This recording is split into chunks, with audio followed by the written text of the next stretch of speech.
So I guess we're started? Yeah, We're rolling. Okay, this is an interview at the New York State Military Museum, Saratoga Springs, New York, 21st of December 2005, approximately 10 a.m. Interviewers are Wayne Clark and Mike Russert. Could you give me your full name, date of birth, and place of birth, please? My name is David Christian Feeley. My date of birth is October 11, 1970. I was born in Plymouth, Massachusetts. Okay. What was your educational background prior to entering service? I went to the State University of New York at Geneseo, graduated with a commission through the ROTC program at the Rochester Institute of Technology in 1993. Attended the Field Artillery Officer Basic Course, Light Fire Support Officer course, MLRS course, then proceeded to 2nd Infantry Division Korea, where I was platoon leader, battalion assistant S3 in the 6th Battalion, 37th Field Artillery in Uijeongbu, Korea for 18 months. Upon returning to the United States, then went to the 10th Mountain Division, 2nd Battalion, 15th Field Artillery, where I served as a Light Fire Support Officer, Battery Executive Officer, and Battalion Fire Direction Officer for a period of just over 2 years. Can I ask you to go back to Korea? What were some of your duties in Korea?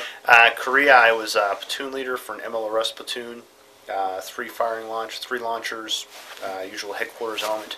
My unit was stationed in Uijeongbu, Korea, Camp Stanley, which is on the east side of Uijeongbu, just north of Seoul. My go-to-war position was actually on the Imjin and the Han River estuary, and we actually looked down into the North Korean propaganda villages. So the way the DMZ runs there along the Imjin, the DMZ is actually north-south at that point in time. So I could look, and I saw the actual fence, the lighting on the south side, and going up towards Camp Boniface, Camp Greaves, and all the rest towards the joint security area, and then to the west of the fence, just on the other side of the Imjin, was just pure darkness, and very much a there be evil kind of thing for about a year and a half. Mm-hmm. And then, of course, to our west was China. Did you experience any sort of problems there, or any contact? There was contact in our area. I was not personally involved in direct fire engagements. Most of the contact was South Korean and North Korean units. It was not heavy by any stretch of the imagination. It was sporadic and light. By sporadic, I mean no more than a couple incidents every other month or so. In spite of the North Korean threat, which was obviously, this was during the nuclear crisis, the first nuclear crisis, 1994, 1995, and when Kim Il-sung died, in spite of that, there was not a large amount of contact. I arrived in Korea, landed at Incheon Airport, in process the 2nd Infantry Division in June of 1994. Apparently Kim Il-sung had died during that period, and just the last weekend in June, I remember sitting in the Camp Stanley PX, which was a Quonset hut, several Quonset huts welded together and covered with asbestos and everything, and all the American soldiers were in there on a Saturday afternoon watching on the television screens there the O.J. Simpson low-speed chase through Los Angeles. And all the Koreans were buying canned food and bottled water and watching the Korean newscasts. And I asked Korean what was being said, and basically that, you know, the menace to the north, the former dictator of North Korea, had died, and his insane son had promised to bury his father in the burning heart of Seoul. That night, General John Abrams, son of the Chief of Staff of the Army during the Vietnam War and Commander MacV, he was the division commander of 2ID at the time, had a party at the CG's mess at Camp Red Cloud across town. And interestingly enough, the CG's mess at Camp Red Cloud was built more like something you'd see in Germany, like a Swiss chalet sort of building, with a very steep roof and everything, and it had a fire pole in it for some odd reason. And Abrams opened the bar. He was behind the bar, and it was drinks for everybody. And the next morning, 2nd Infantry Division moved out to the field, and we were in the field pretty much 3 weeks a month from July '94 into March of '95. because the prime invasion time, when the rice paddies froze, when the water in the rivers were at the lowest level, was wintertime. So we moved out. South Korean Army, portions of it moved to their go-to-war positions. I mean, they pretty much live in it, but they stepped up their reserve mobilization rates. It was a very exciting time. What were your relationships like with the Korean people? Did you have much contact? Well, we did. We had, based on the KATUSA program, Korean Augmentees to U.S. Service program, we actually had embedded in our platoons, embedded across the 2nd Infantry Division, Korean soldiers who spoke English. They were actually members of the Korean Army, but they wore U.S. uniforms and Korean rank, and they actually lived in the billets with our soldiers and the like. They were only enlisted soldiers. We did not have KATUSA officers in my battalion. I wasn't aware of any of the units in 2ID that did. So between that, one of my first sergeants when I was there actually had been in Korea over 7 years, since the 70s. His wife was Korean. Her extended family was still in the area around Chuncheon. So we had a lot of contact with the local population. The real break on the contact with the local population was just that we spent so much time in the field. So that was really the only thing that stopped us there. But as far as going out with the Korean soldiers and learning a lot about Korea, that was very interesting. Now you were up at Drum. How long were you up there? About 2 years. This was, I went to Drum after Somalia and Haiti, fully expecting something along the lines of that to happen again. It's part of the reason I volunteered to go to Fort Drum, which is not a popular place in the Army just due to the cold. Even in the 1990s, 10th Mountain was a heavy rotation unit, specifically with not with Bosnia at that point in time, but with Haiti and Somalia, as well as doing Turkey during the first Gulf War. We expected to be going into Bosnia. I remember actually the winter of 1997, I guess, 96, 97, training up in the frozen tundra of Fort Drum to go into Rwanda. And the Marines had actually landed and were operating in a forward air base in western part of Kenya, and we were getting the briefs on that and how we were going to deploy into Kenya, use Kenya as a forward staging base to go into Rwanda, and we did not. In the period that we went through our training and that the political process basically held off, the Rwandan Genocide occurred, and it was something that could have been prevented. By this point in time, the Why do you think it could have been prevented? Basically, people were killing each other with machetes, stones, and farm implements, and a force the size of 10th Mountain wouldn't have had a hard time stopping most of that. When you're talking about 100,000 people a week being killed with farm tools, it's not very difficult for people with machine guns to stop that. And of course, at this point in time, the war that's involved the Congo, Rwanda, parts of Uganda, has actually killed more people in the First World War by now.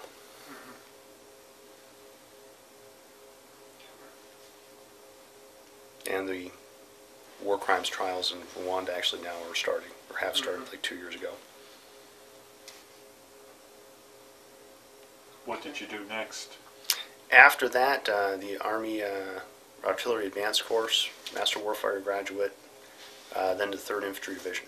3rd Infantry Division had just gotten back from an extended tour in Kuwait, based upon the Desert Fox operations that were executed in late 1998, I believe it was, which was a series of bombings by U.S. forces against high-value targets in Iraq. I arrived about Thanksgiving time in 1998 at Fort Stewart, Georgia. I was in processing, and I hadn't finished in processing. I was actually in line when someone came up. It was very much like Korea. Get your stuff. We're actually going. I'm like, I don't even belong in the division yet. I haven't signed in. So it's okay. We've got you a seat on the plane. And it came to the point where we were being told it wasn't a matter of if we were going, it's when we were going. That was my first introduction to some of the war plans for for the defense of Kuwait initially, and then for Desert Crossing, which was the actual original war plan in the late 1990s, early 2000 for the invasion of Iraq that was drawn up following the Gulf War that involved approximately 400 to 500,000 U.S. troops and was a much larger undertaking than the actual invasion that was eventually executed in 2003. And part of the reason I was involved in that was I was the Devonnie Fire Control Officer for the 3rd Infantry Division. And based upon the capabilities the 3rd Infantry Division had at the time, some of the planning factors we were involved in were striking deep targets to enable air attacks, both rotary wing, helicopter, and fixed wing. Okay. And obviously you didn't go at that time. No, So the invasion, the defense of Kuwait and invasion of Iraq did not happen in late 1998. There was a partial deployment to Kuwait, which was a very routine thing in the 3rd Infantry Division. At that point in time, we were rotating between 3rd Infantry and 1st Cavalry. The spring of the next year was when Kosovo kicked off, and that was then, we were a follow-on force for Kosovo. Kosovo was primarily the U.S. 5th Corps at that point in time, 1st Infantry Division, and the 101st was scheduled to deploy for the actual invasion of Kosovo, which did not happen because a political settlement was reached. Interesting thing on asymmetric warfare at that point in time, though, even though we were not a first to deploy unit for that mission, the division signal officer was reporting that we were receiving cyber attacks at Fort Stewart on our unclassified servers out of Bulgaria. It appears to have been connected with the actual conflict in Kosovo. Everything's connected, I guess. Yes. All right, now you ended up in Kingston from there? I got out of the Army in the spring of 2000. Gave a hell of a try to have a civilian career. Joined the 1st Battalion, 156th Field Artillery, headquartered in Kingston, New York. At that point in time, the unit had batteries in Newburgh, Kingston, Poughkeepsie, and Rochester, New York. The unit actually was slated to deactivated under the ADRS program, by which the Army was going to close down a number of maneuver brigades. The 27th Brigade was one of those units that was slated to close down. The 27th Brigade was the parent unit to the 156th Artillery. We were also scheduled at that point in time to go to JRTC, so I participated in part of the train-up for the Joint Readiness Training Center at Fort Polk, Louisiana. We deployed to Fort Polk, Louisiana in August of 2001. We were home approximately 14 to 16 days, and then the September 11th attacks happened, which pretty much I had been on some sort of duty, federal or state, since September 2001. Now, what could you tell us what some of these duties have been? Initially, I was actually worked at the Stewart Air Base, basically based upon the Y2K plans that the state had put in place for a possible problem based upon computer failure with the change of the century. Several districts had been set up to help coordinate support to civil authorities. Stewart Air Base was the staging base for supplies, equipment, personnel going into New York City at that point in time. And since the 156 was a Hudson Valley-based unit, that was a place where I was assigned to go as a liaison officer. I spent about 2 or 3 weeks there, escorting units into New York City, into Lower Manhattan, Randall's Island, and the rest, and then coordinating units that were coming in and helping to track units that were supposed to return back to their home station. After the first 4 days or so, it became obvious that there was a limited amount of space and a lot of equipment, and it was going to be a long-term recovery operation. So at that point in time, units from the 42nd Engineer Brigade that had been staged at at Stewart Air National Guard Base were actually sent back to their home station and put on a rotation schedule on state active duty. Starting in October, I was asked to be the officer in charge of a provisional rifle company, security company at LaGuardia Airport in Queens, New York. Captain Vincent Hines was asked, the 105th Infantry was asked to be the commander for JFK Airport, also in Queens, New York, as Task Force Empire Shield was stood up. That was federal duty on Title 32, and at the same time the 156 was alerted, along with other units across the state, to guard a variety of installations at that point in time. A large part of the 156 ended up guarding river crossings between Brooklyn, Queens, and Manhattan, as well as a very large Con Edison plant on the northern part of Queens to the west of Rikers Island. I spent about 10 months in command of the security company at LaGuardia Airport, and then basically started basically got asked if I wanted to be on part of the planning staff for Kosovo. I was having difficulty finding a civilian job at that point in time, so I said yes. And from the position, from the planning position for Kosovo, I was then mobilized as the fire support officer for 2nd Battalion 108th Infantry. That's the unit I deployed to Iraq with. At this point in time, the 156 was also in the process of deactivating, as were the other units in the 27th Brigade, of which 2nd and 108th Infantry was one. But as the Army looked at its inventory of available units, even though we didn't have equipment, they're like, find what you can find and get to Fort Drum and start training to deploy. Other units deployed at that point in time.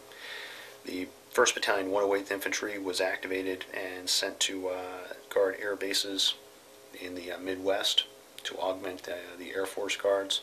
1st Battalion 258 actually was activated, part was activated, provide guards for West Point, the United States Military Academy, and other units were created, provisional units were created to help augment the U.S. Border Patrol at the various crossings to Canada, as well as maintaining anywhere from 400 to over 1,000 soldiers on some sort of state active duty activations in and around Manhattan, as well as at the 3 nuclear plants in New York State. Is this too much information? No, No, not at all. Okay. No. No, you were deployed to Iraq and Kuwait Yes. and Iraq. Yes. Could you tell us about your experiences there? We, as I said, we were actually in the process of, we had given most of the equipment of first the 156 away after September 11th as part of the plan that had been in place under ADRS for several years. So our equipment actually went to the 31st Infantry Brigade, Wisconsin Army National Guard.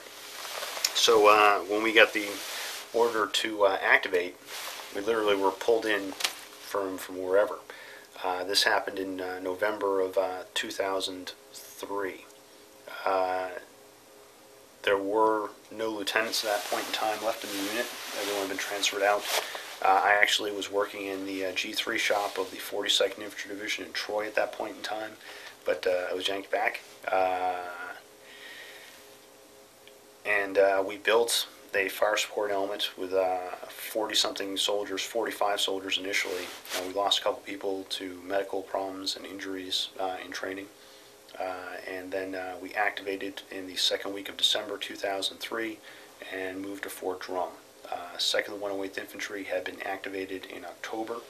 I remember there at Camp Smith, Captain Hines was the commander of, to fill out 2nd 108th Infantry. A large portion of the 105th Infantry had been used. 105th was also a unit that was slated to be deactivated. Captain Hines was given command of most of the 105th Infantry units that were in and around New York City, which I believe were the B and C companies, based in Lexington Avenue and Jamaica, Queens. I remember watching him activate his soldiers on the parade field at Camp Smith and thinking, wow, good for them, and I'm going to Kosovo because that's where I'm going at this point in time. That obviously didn't happen. So we, like I said, we activated in December.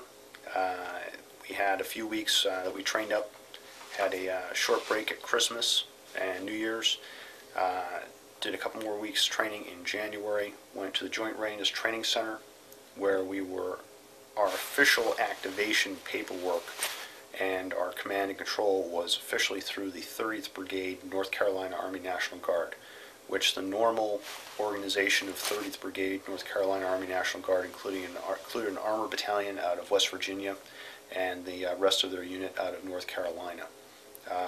We were attached based upon just for the mobilization purposes.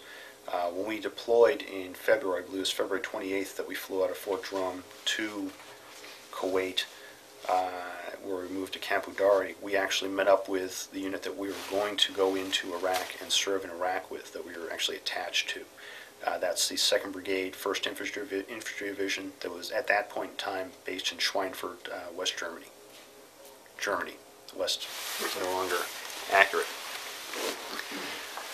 So when we arrived at Camp Udari, we met the 2nd Brigade, 1st Infantry Division. We spent approximately 12 to 14 days there. We crossed the border, no, actually 12 days. We crossed the border into Iraq on the 11th of March, and about 48 hours later arrived at our primary base, Forward Operating Base Orion. We had, as part of the process in the planning process 2nd Brigade had gone through, they had planned to cross-level platoons and even company-size elements from our battalion that was not the brigade main effort to other units across the brigade's area. So from the north, 2nd Brigade was located and had responsibility for Salah ad-Din province in the Sunni Triangle. Salah ad-Din province is the province directly north of Baghdad. It borders Al-Anbar on the west and the southwest, and then Baqaba province in the southeast on the Tigris, and then also borders the different Kurdish regions in the north and the east. So it's right in the middle of the Sunni Triangle. Samarra is the largest city in Salah ad-Din province. Tikrit is the capital. Saddam Hussein's full name is Saddam Hussein al-Tikriti because that's where he was from. So there were a large number of palaces in the Salah ad-Din province, as well as the home base of at least one Republican Guards division. And those guys just went home after the war, and we fought them for a while. As well as some fairly decent-sized chemical weapons, weapons of mass destruction, storage sites. So, we crossed the border, arrived at Fob Orion, which was a part of a Iraqi air base that was codenamed Logistics Support Area Anaconda, which is actually the largest U.S. base in Iraq. The base that we were on, Fob Orion, was a sub-installation of Anaconda to make it safer for the aircraft when the base had been built. The ammunition and the fuel storage, primary fuel storage sites for the air base were located about 10 kilometers to the south. And that's where we were. We were at the ammunition storage site, living in the majority of the soldiers living in the concrete bunkers previously used by the ammunition, the ones that had not been bombed by our forces, either 91 or during Desert Fox. Immediately, our Charlie Company, as had been planned in Kuwait, moved north to Forward Operating Base Brassfield Mora and went into Samarra, and they had the most challenging tour of any of our units. In what way was it challenging? They had the most contact of anybody. They spent their 10 months or so in contact most of the time. An average day, based upon what Captain Rodriguez, the commander of Charlie 208, has said, average day can include contact 5 times a day or more. When it came, U.S. forces were actually driven out of Samarra based upon the intensity of the pressure from the various tribal factions in Samarra in July of 2003. July of 2004, when they actually went back in to Samarra in September and October of 2004, Charlie 218th was the main effort for the division going back in. They actually seized the Palestinian Hotel and several sites immediately in the vicinity of the Blue Mosque, which was one of the resting place for two of the imams that are very important if you were a Shia Muslim, and the primary religious site in Samarra. Now, were religious sites like that off limits for you? Yes, but they there were were very rules firmly. of engagement that. They were very firmly off limits for us. Mm-hmm. We actually, I think, were the first battalion in the brigade to actually do a raid on a mosque, quote unquote, and it was very firm that U.S. troops could not do that. What we did was we planned and executed, along with a company of the Iraqi National Guard that we had assigned to our operations. And we were at the town that we actually executed that in was Adrujal, where Adrujal was a fairly small town, and I'll come back to why Adrujal is so important in a few moments. Adrujal, for a fairly small town, less than 70,000 people, had two different Kurdish communist parties. I mean, for a small town to have two different communist parties of an ethnic group that's not even... Adrujal was a Shia Arab town in the middle of the Sunni Arab triangle. And to have two different Kurdish communist parties in a Shia Arab town in the middle of the Sunni triangle, it gives you an idea of how murky the politics were. There were several Shia religious parties. We had Badr Corps, which is the armed wing of the Askari Supreme Council for Islamic Revolution in Iraq. We had some Al-Qaeda operatives that were operating in the town, and that's why we raided the mosque. Information about Al-Qaeda operative, as well as just various criminal activities. And given the proximity to the air base and the proximity to Baghdad, former members of the high-ranking members of the Ba'ath Party. Again, this is Saladin province, and based upon the tribal network, basically the Ba'ath Party was part of a large extended tribal network.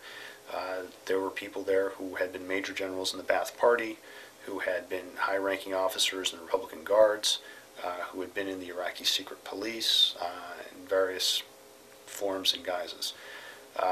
So between criminal elements, former regime elements who wanted to get ahead, former regime elements who wanted to fight us, former regime elements who were working with criminals and working with us, selling us commodities, especially like things like gravel. If you're the U.S. military in Iraq and you're pouring a lot of concrete, you need gravel, right? You're not importing gravel, you're getting it local. So whoever controls the gap gravel controls the source of cash. There was a couple of the raids we executed. We found drugs, large foot lockers full of Parkinson's disease medication that was apparently being distributed as a cheap drug, both for people who were apparently addicted, as well as because it apparently suppressed fear response. It was being given to people to go make attacks on us. So, small town, a lot of stuff going on. Did your unit suffer many casualties? We suffered one killed south of Adrujal, S.Frederick in October of 2004. Two killed in Samarra, along with numerous other soldiers wounded in Samarra. The two soldiers killed in Samarra, first one was Nathan Brown from the Glens Falls area, who died in about Easter 2004, and then Michael Devonnie, who died in the Palestinian Hotel, which I believe was Objective Washington, in the retaking of Samarra. Okay. There were numerous other soldiers wounded at various points in time. When Ogatati was killed, Sergeant Benjamin Owen of the 156 was wounded in his right arm. As you may have seen the Tom Brokaw reports thing on Sunday night, that was some of the soldiers from Charlie Company who were involved in the fighting in Samarra. Nathan Brown was the first soldier to die, as I'd said, around Easter time in 2004. He was apparently killed instantly by an RPG, either near miss or direct hit on his body. He was riding in the back of a 5-ton truck which was what they had available at that time, was not unusual. That had slab-sided steel on it, which is one. It's good enough solution if you're dealing with AK-47 rounds, but if you're dealing with a RPG, which is a weapon system designed to penetrate armor, it's not going to help you with zero ubiquity or anything like that. My understanding from talking to the platoon leader, who I believe was Lieutenant Zoll, the round actually was fired from the upper story of a building directly into the bed of the 5-ton truck, wounded most of the people in the truck, killing Nathan Brown. The soldiers who were able to, even the wounded soldiers, began to return fire.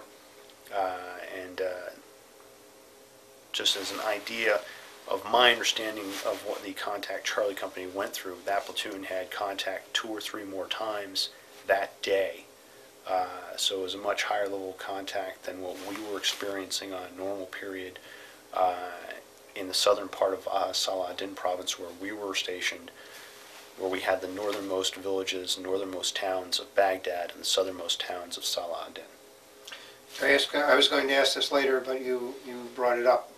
Did you watch the Brokaw program? I watched most of it. I recorded it. Mm-hmm. I think that... your opinion of it? I think that was very good. Mm-hmm. I think that my personal background, the vast majority of it is active Army, and my idea in the active Army was that we were going to fight. Based upon where my first platoon was, our battle position was on the demilitarized zone, was less than 4 kilometers south of the Imjin, and it was like, DMZ's over there, and I'm facing North Korea. I had very little doubt that we were going to take significant casualties in any sort of opening exchange with North Korea. Mm-hmm. So my attitude towards some things, particularly towards casualties, has been formed by that experience and by being in the 3rd Infantry Division, expecting to fight in a chemical environment in the desert, outnumbered and defending Kuwait, and then attacking into Iraq, as well as what we expected to do in 10th Mountain, which was either something along the lines of Haiti or Somalia or Rwanda, where we expected to fight. The soldiers who joined the National Guard didn't necessarily expect to fight until after September 11th. That said, you cannot say enough about the adaptability, the personal determination, and the skills that our soldiers brought to the table. 218th can be safely described as a gifted unit in many ways. The skill sets that the soldiers brought to the table, the adaptability, the civilian experience, and maturity that the soldiers brought to the table was exceptional, and really made a difference, not just in our ability to fight, but in our ability to engage the Iraqi public and our ability to not kill a lot of innocent civilians. It's a very frightening, confusing, terrifying environment, and the maturity level displayed by our soldiers, as well as by the NCOs and junior leaders, really made a huge difference. What did you find to be the greatest threat? Was it from ambushes, roadside bombings, or from sniper attacks? Or combination? I would not classify, I know people use the term sniper, I would not classify anything I saw in Iraq other than our operations as sniper. A sniper is someone who actually is trained to fire a specialized weapon. Mm-hmm. I would classify a lot of it as inaccurate rifle fire. Someone who is on drugs or whatever else, randomly shooting an AK-47 is not a sniper. Okay, because I did hear on the news, various people they would profile that were killed, they would say by a sniper fire. I understand that's a very broad term. We did capture Russian sniper rifle, at least one in our area. But as far as accurate, precision rifle fire, that was not what we typically encountered. what we typically encountered was spray and pray on the part of the Iraqis. And I understand that the press uses the term sniper, but I think just it's important to make that distinction. A soldier like Michael Devonnie, who was killed when going into Samara, he had a rifle round, my understanding, a AK-47 round that penetrated the weak spot in the body armor underneath his left armpit, immediately destroying his heart and both his lungs. That was part of a 6-hour firefight with automatic weapons, with support from attack helicopters. A company-sized firefight for 6 hours. I'm sure that somebody could call it sniper fire, but it was a lot of exchange of a lot of rounds. And just again, going back to the soldiers of the 208th, I think it says a great deal that an active Army division selected a National Guard company to be the main effort for the largest operation that unit had done since the actual breach into Iraq in 1991. I mean, the retaking of Samara was the largest operation that First Infantry Division had conducted in about 15 years, and certainly the most important that was conducted during the time in Iraq. And that Charlie 208th was selected to be the main effort for that says a great deal about the skill that those soldiers brought and the determination those soldiers brought to the table. Okay. How did you, and it was on the news quite a bit, so on, about the body armor and the armor on the vehicles? The body armor I thought was very good.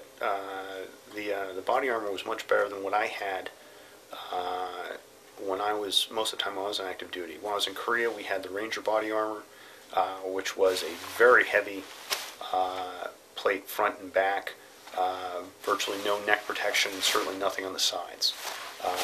So that's what I had when I was in 2nd Infantry Division. When I was in 10th Mountain Division, we commonly trained, in the older Kevlar vests that provided better all-around protection, but did not provide the same sort of chest protection against a round. It provided significant protection against shrapnel.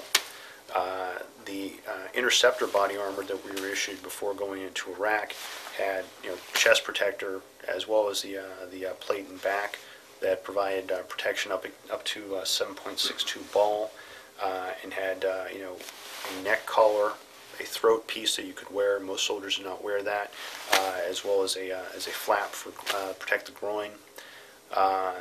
The weakness was obviously on the sides, but I would rate the body armor superior to anything that I had been issued by the Army up to that point in time.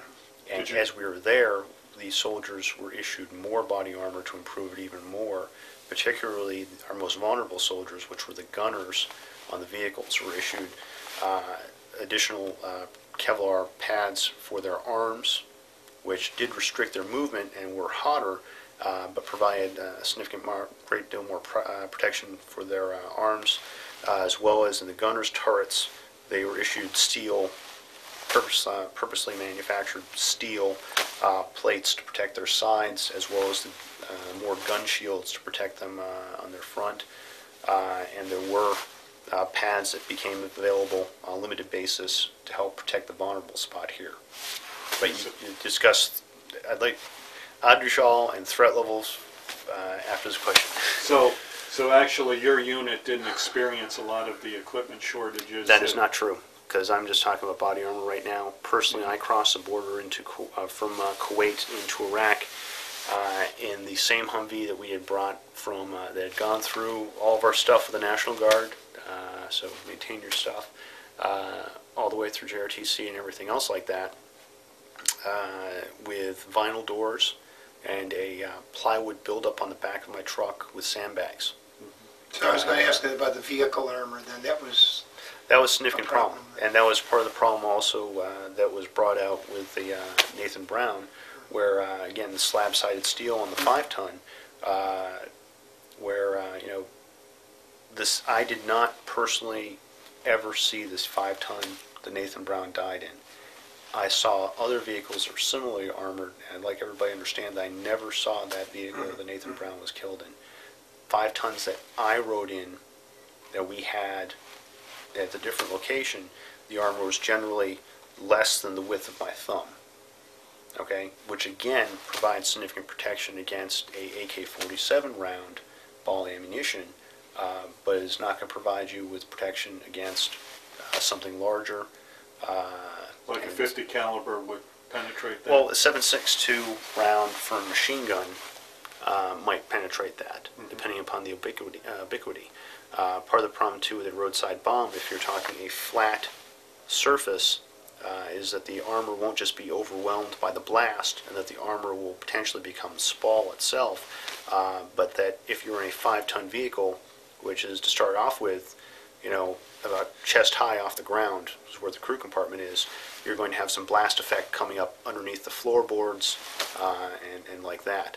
So it's difficult to do something in the 5-ton to make it a safe vehicle for soldiers.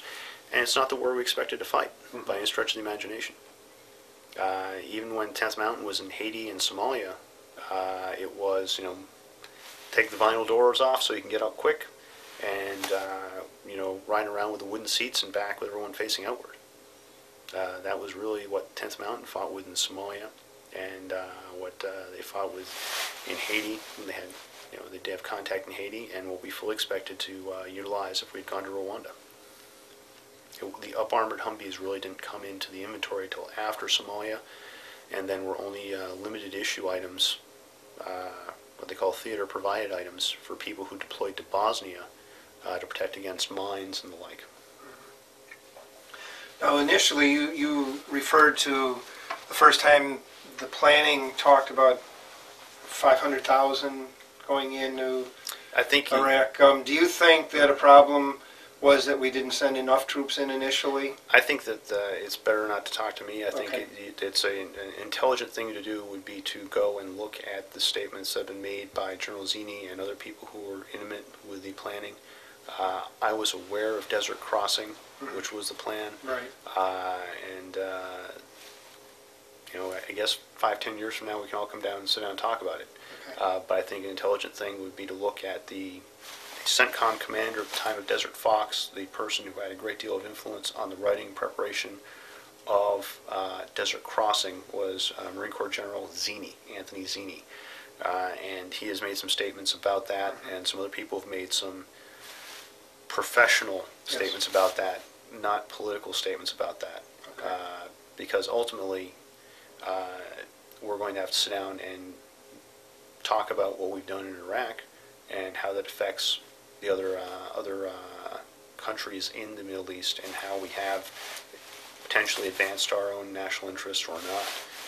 At this point in time, the counting of the December 14th ballot in Iraq is going on, and while the main Shia religious parties now call themselves United Iraqi Alliance, it is still scary is the primary party, Supreme Council for Islamic Revolution in Iraq, that is headed by a group of Ayatollahs. So we're going to have to think about, okay, how do we interact with a potentially majority religious, Shia religious government in Iraq? And how do we help protect our interests and the interests of a united Iraq in that environment? Especially because one of the platforms of SCARY is to hold on to their personal militias, and they have worked very hard to infiltrate the Iraqi security forces with members of Badr Corps. Were you, did you have much contact with the, what do I want to call them, employees of Halliburton that were security people there? The Halliburton rules and the rules that the U.S. Army had were very, very strict. I actually did have some interaction with some Halliburton employees. One of them actually had been one of my instructors when I was at the ROTC unit at Rochester Institute of Technology. He was a Special Forces Sergeant Major, and they were very strictly not allowed to have weapons under any circumstances. So what you had, the security personnel for Halliburton were not armed, okay, and were interacting with us and making sure that, just they were concerned about their employees, obviously, but they were not armed. They did not want to be armed. They understood their role, and they understood that they could not be. There were other personnel, not part of Halliburton or Kellogg Brown and Root, who were paid security carrying weapons. We interacted on a couple of occasions with the Bechtel Corporation that was building a water treatment plant in Adujal. And it was one of the first water treatment plants that they were building outside of Baghdad province. It was actually a fairly large project. They had a number of paid security personnel working for them, the majority of whom were former British military. So there were those personnel, but did not have interaction. Halliburton, just to be clear, didn't have armed personnel down there. How do you feel about these armed security personnel that were there? They were highly professional. The ones that we dealt with, they were effective. Their job was to protect their principal. I know there's been a number of things out there about whatever they've done. My limited experience, they were professional. They were there to protect their principal. They got in, they got out. That was it. Okay. All right. I guess, is there anything else you want to talk about with your experiences there? Probably, I guess, two things. That, again, we were talking about protection and vehicles. Over time, our vehicle situation got much better. And I don't think that, while I understand it's very painful for the family members, for the soldiers who were wounded, and it certainly was not the greatest thing in the world, that we had to fight with what we had. And that as the equipment situation improved, it was improved across the board. So the main effort for the division was Samara, the 1st Battalion, 26th Infantry, of which Charlie Company 2108th was attached. So, naturally, with the highest amount of contact, the highest amount of risk, they received a slightly larger amount of equipment than everyone else. And I think that makes sense as you look at the threat level.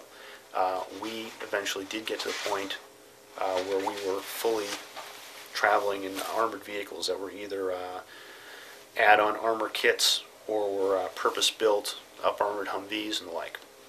There were a couple of vehicles that we had that were only being used to transport supplies, primarily back and forth between Anaconda and Orion, that still had the homemade steel on them. Not homemade steel, but steel welded onto the vehicles. But by the time we left Iraq, we had our armor situation had greatly improved. You'd asked about the threat level and different kinds of threats. I think trying to describe the threat level in Iraq is very difficult because it varies a great deal on the area that you're in. For us in our area, we only had company-size contact, direct fire contact, during the Easter weekend period, where it appeared that elements were attempting to transit our area. Since we were directly north of Fallujah, Abu Ghraib, and Baghdad, were attempting to transit our area to go into Fallujah. Other than that, the majority of the contact in our area was Delta Company had in the southern part of our AO on the main highway from Baghdad to Mosul. It was mostly direct fire contact, the vast majority at night, and typical firefight lasted less than, my understanding, lasted less than 15 minutes. The tactics shifted to more IEDs.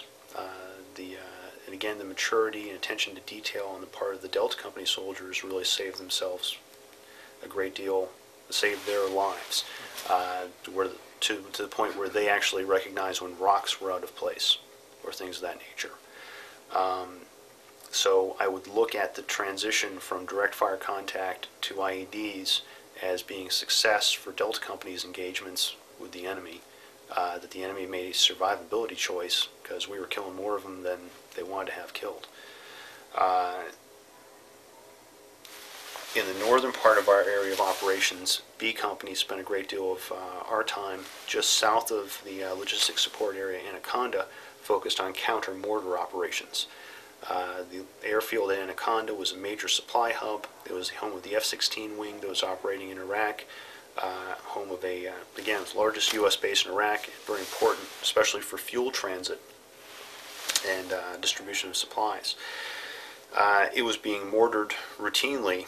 The majority of the rounds were coming in an arc from the north on both sides of the river in the area of Task Force Tacoma and Task Force 1st, the 77th Armored. So if you were on Anaconda, the primary threat was mortar or rocket rounds. If you were out on MSR Tampa, the primary threat initially was direct fire engagements and IEDs, and then shifted to IEDs. If you were in Samara, where Charlie Company was, it varied between direct fire engagements, small bombs, large bombs, mortar attacks, and suicide car bombs. I personally was only suicide car bombed once, and there was another suicide car bomb in Adujal against the city council building, and there were several, I believe 2, against the northern gate of logistics support area Anaconda. Of those 5 attacks that I'm talking about, 2 of them were focused against the Iraqis. Sorry, 3 of them were focused against the Iraqis. The 2 at logistics support area Anaconda were during the shift change times when Iraqi civilians who were working on the base were leaving the north gate, and it appears that the intent was to intimidate Iraqi citizens and prevent them from interacting with the Americans. The one against city council building in Adujal was obviously against an Iraq symbol of the Iraqi government. The one that I personally was involved in with Delta Company, that was where Delta Company successfully intercepted a car bomb that appeared to be headed towards Baghdad, and where either the weapons fire from Delta Company or the suicide car bomber thought he was just going to initiate it and good enough, caused that weapon to explode, suicide car bomb to explode, before it was able to hit its intended target. So of those, the majority appeared to be against Iraqis. So that last one you were talking about, there weren't any casualties outside of the bomber? The bomber was the only casualty. We found sizzling chunks of him on everybody's truck, but nobody was hurt. Literally, we had stopped, and the first vehicle was trying to dismount to flag the guy down. I was in the second vehicle. First vehicle was less than 100 meters away from the car bomb when it went off. They were engaging. Since they were engaging, I actually was on the driver's side of the vehicle. I was watching my lane. I had a clear shot, but I was watching my lane because they were engaging the target. The amount of time it took me to look at the car bomb, see where they're engaging, and then focus on my lane, the round went off. The artillery rounds that were in the suicide car bomb went off, and wasn't like I heard shrapnel whizzing or anything like that, or even that I really remember the sound too much. It's just, remember the fireball, and then there's stuff everywhere, and nobody's hurt. That's a win. The importance of Adujal, if I can just say in closing, and I had mentioned Captain Vincent Hines previously, and some of the skill sets that the National Guard brought to the table. The skill sets that were brought... Excuse me, was he a guard? He was a guardsman with 105th Infantry when we mobilized to fill out the 2108th Bravo Charlie 105th Infantry were consolidated, reflagged as Alpha 2108th, and deployed. Captain Hines had primary responsibility for the town of Adujal. In 1982, there was a botched assassination attempt by citizens in Adujal against Saddam Hussein. Again, Adujal was a predominantly Shia town in the middle of the Sunni Triangle. Retribution was pretty swift and pretty horrific. The current war crimes trial crimes against humanity trial that's going on against Saddam Hussein and some of his senior leaders, including Barzan Hussein, his half-brother, is based upon the actions of A Company gathering statements and building that case against Saddam Hussein. The A Company commander, Captain Vincent Hines, is an assistant district attorney in Manhattan. Most of his senior leaders are either state troopers or were law enforcement officers in New York City, cops. So you basically had a group, a DA, and a bunch of cops who spent almost a year fighting the enemy and building the case against Saddam Hussein that's being tried right now. So when you look at the contribution of 218th Infantry and the soldiers of the New York Army National Guard to what happened in Saladin Province, right there, again on the tactical side, Charlie Company 218th was the main effort to go into Samarra, and Alpha Company, with the skill sets they brought to the table, is going to have a lasting effect on the future of Iraq, just based upon the war crimes trial of Saddam Hussein. Okay. You answered a question I was going to ask you, why he was the right guy in the right place. You mentioned that. One other thing you mentioned is that you said you had no injuries other than from the normal illnesses due to eating local food. Was that in Iraq or? My fire support assistant fire support officer Tom Woods had volunteered to deploy with us. He was actually from the 258 Artillery, which is now the last artillery unit left in New York. He actually was on Cipro about 5 different times, just from local illnesses, from having a social engagement with the Iraqis and sharing some food. Personally, I was on Cipro, I guess, like 2 or 3 times from similar sort of things. What type of food?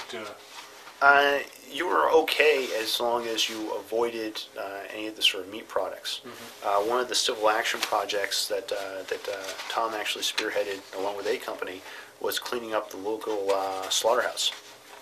Without electricity, without running water, it's very difficult to keep anything clean. Mm-hmm. And if you're there killing animals in a unsanitary environment, and slaughtering animals in an unsanitary environment and attempting to turn that into a meat product for somebody's home, that has a huge potential to go wrong. Mm-hmm. We actually had one of the last social functions we had with the Iraqis was in the city council building after it had been car bombed, where you're walking around, there's crunching glass on the floor. And there was a series of tables set up on the first floor, and the food was laid out, of course, at an outrageous price that we paid for. And it was lamb and various pickled vegetables, and it was just covered with flatbread, and flies and whatever else and exposed. There was no refrigeration. It was out for over an hour, and I don't know how long it had been out before or where it had been stored before, whatever else. So, the right idea, stay to the pickled vegetables and avoid the meat products, and you'll be just fine. When did you leave Iraq? I flew out of Iraq on the 23rd of December 2004. We first landed in Frankfurt, West Germany to refuel, and then we landed again to refuel in Bangor, Maine, just after, I guess we left on the 30th and actually arrived just after midnight on the 1st of January 2005 at Bangor, Maine. We were greeted by the Adjutant General of the state of Maine, along with a number of veterans, local veterans, as part of the local home committee, and that was really just a really very nice thing for them. Then we arrived at Fort Drum, New York. We spent about 2 weeks, 10 days at Fort Drum, New York, and then were released back to our home station and for leave. What is your present assignment? I am presently the Modular Coordination Officer for the state of New York. I am working in the Joint Operations Shop for the State Military Headquarters, and I'm also the Operations Officer for the 1st Battalion 258 Artillery. As I'd said earlier, there was a reorganization of the New York Army National Guard that had been planned before 9/11. Since the mobilizations have been happening, there's another reorganization that's going across the entire Army National Guard, and part of my job is actually to coordinate and and to ensure that that stays on track so we can produce combat forces as part of the ongoing global war on terror. Okay. All right, well, thank you very much. Did you have any photographs or anything with you? Or? I actually, I've got some on my thumb drive, but not too many. I forgot to bring my Okay. camera. I apologize. Right. Okay, well, thank you very much for the interview. Thank you.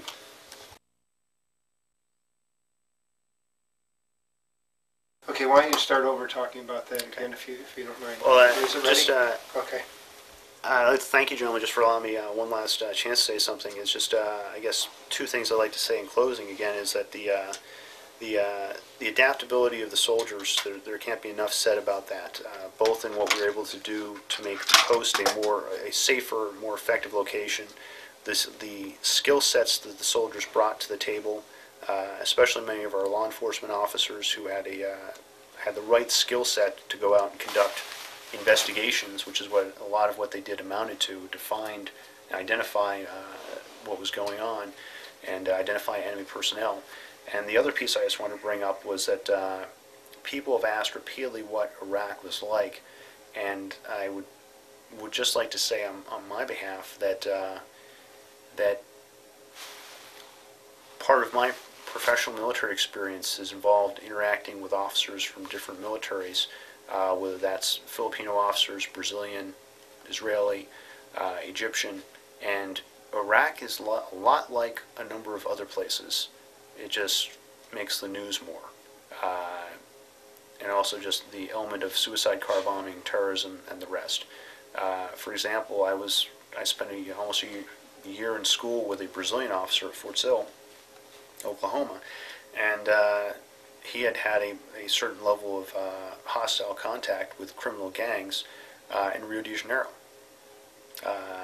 He had also had heavy contact with large bands of well-trained guerrillas along the border that Brazil has with Venezuela and Colombia.